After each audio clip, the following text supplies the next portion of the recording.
ஒரு போர்னால நாடு முழுக்க சிலிண்டர் விலை இப்ப ரொம்பவே உயர்ந்திருக்கு.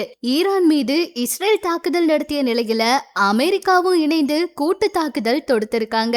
இதனால கடுப்பான ஈரான் அமெரிக்க தளங்கள் இங்க இருக்க துபாய் உள்ளிட்ட நாடுகள் மீது தாக்குதல் நடத்தினாங்க. அது மட்டும் இல்லாம ஹார்முஸ் நீரிணைய ஈரான் மூடி இருக்காங்க. இதனால இந்தியா உள்பட பல்வேறு நாடுகளுக்கு கச்சா எண்ணெய் விநியோகம் தடைபட்டிருக்கு. இந்தியா 30 நாட்களுக்கு ரஷ்யா கிட்ட இருந்து கச்சா எண்ணெய் வாங்கிக் கொள்ள அமெரிக்கா அனுமதி கொடுத்திருக்காங்க. இந்தியா கிட்ட போதுமான அளவு கச்சா எண்ணெய் மற்றும் எல்பிஜி கையிருப்பு இருக்கு அப்படின்னு மத்திய அரசு சொல்லியிருக்காங்க. இந்நிலையில் நாடு முழுக்க நள்ளிரவில் கேஸ் சிலிண்டர் விலை திடீர்னு உயர்ந்திருக்கு. வணிக பயன்பாட்டுக்கான சிலிண்டர் விலை 114 வீட்டு பயன்பாட்டுக்கான சிலிண்டர் விலை 60 உயர்ந்திருக்கு.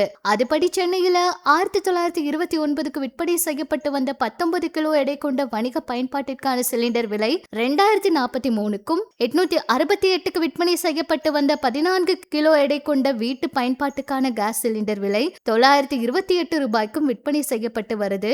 இனி இந்த கேஸ் சிலிண்டர் விலை குறையுமாங்கிறது கேள்விதான். சொல்ல போனா இந்த பிரச்சனை எப்ப முடிஞ்சு எப்ப இது குறையறது அப்படிங்கிற மாதிரிதான் ஆகிருச்சு. இது எப்ப இயல்பு நிலைக்கு திரும்ப போகுது அப்படிங்கறத பொறுத்திருந்து பார்க்கலாம். இது பற்றி உங்களோட கருத்துக்களை சொல்லுங்க.